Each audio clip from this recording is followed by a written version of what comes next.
This is something that I just also wanted to mention, silent mentoring.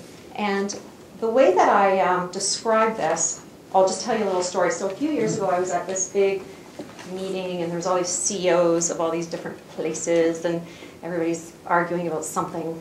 And so it was quite lively.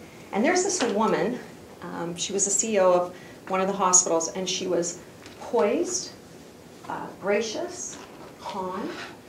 And when she spoke, everyone was really quiet and didn't interrupt her. And I was blown away by that. I thought, wow, that is really powerful that she can do that in a meeting. And she just did it by her presence. And I thought, okay, I am going to try and emulate that. So I am going to go to my next meeting, and I am going to try my best to be more gracious and more poised and more open. And it doesn't mean that you turn into someone else, but it's like you see these qualities in a person that you think, I like that quality in that person.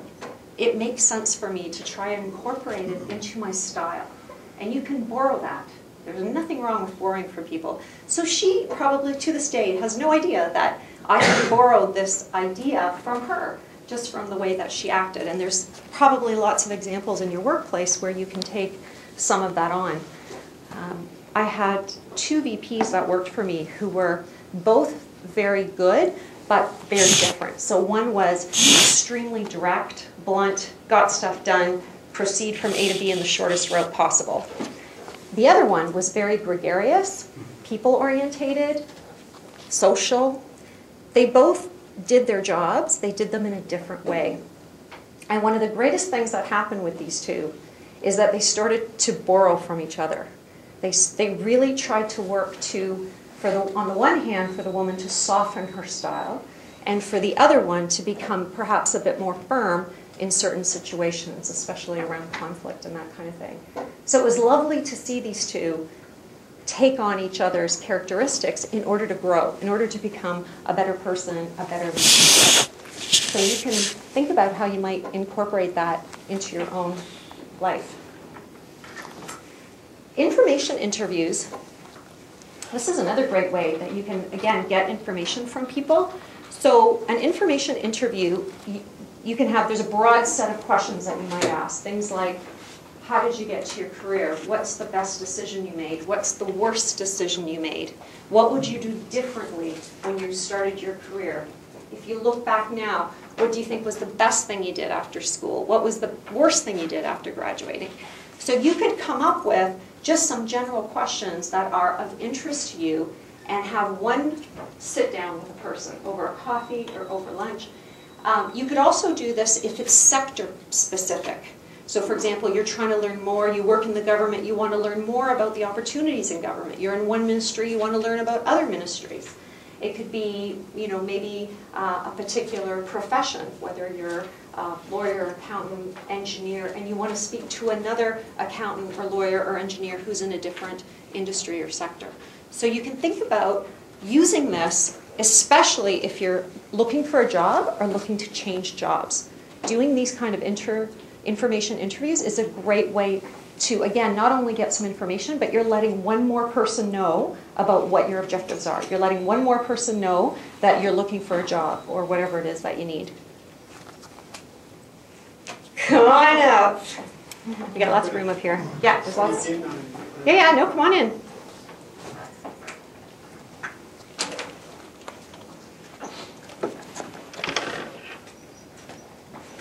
We're looking for mentors here. That's right, we are. Mentors wanted.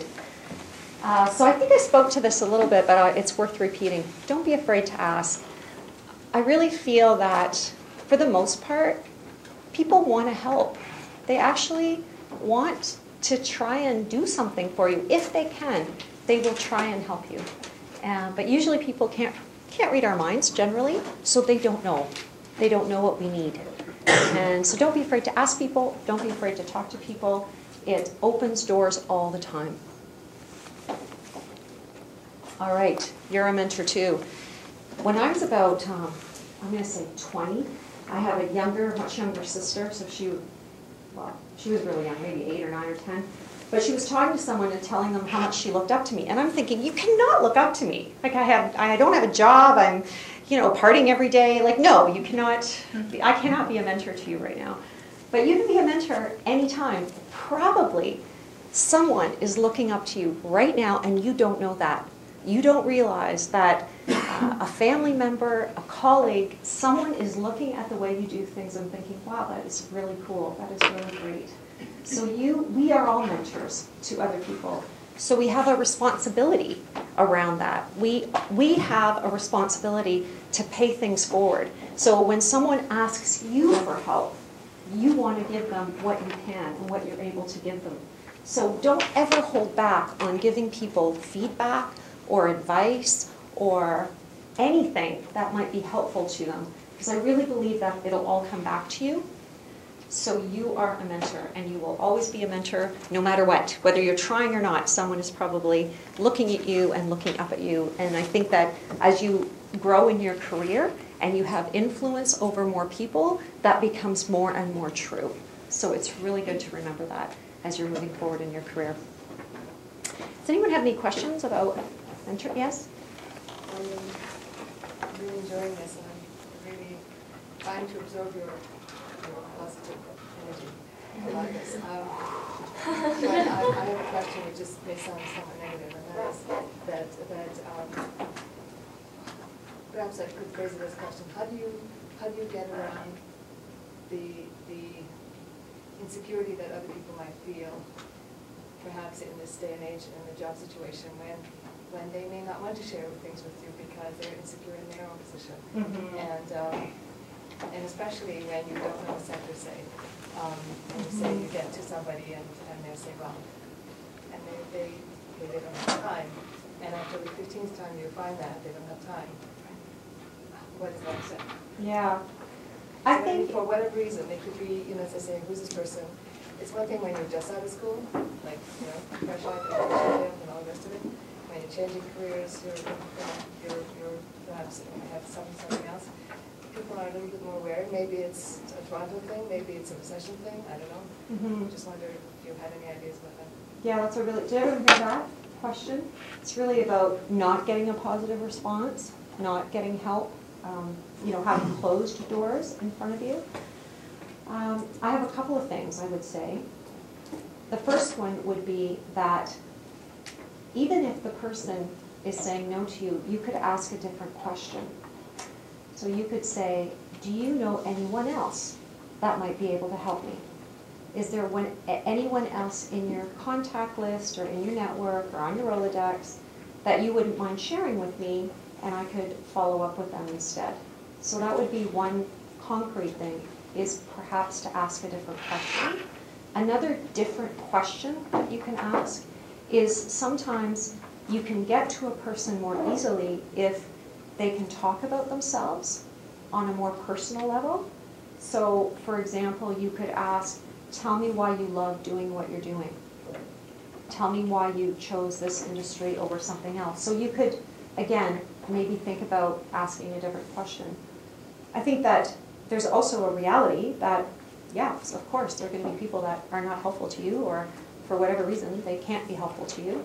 And then you need to be creative about how do we go out and find other people. And we're going to talk about networking, so that'll, I think, answer part of it. And maybe the third thing I'd like to say about your question is that I do believe it's helpful to always have a sense of compassion for how another person is dealing with things, right? And by just, if you open up, that helps them open up. So sometimes what we reflect back to a person can help break down those walls and those barriers. And that's not always easy to do, obviously, in a workplace, but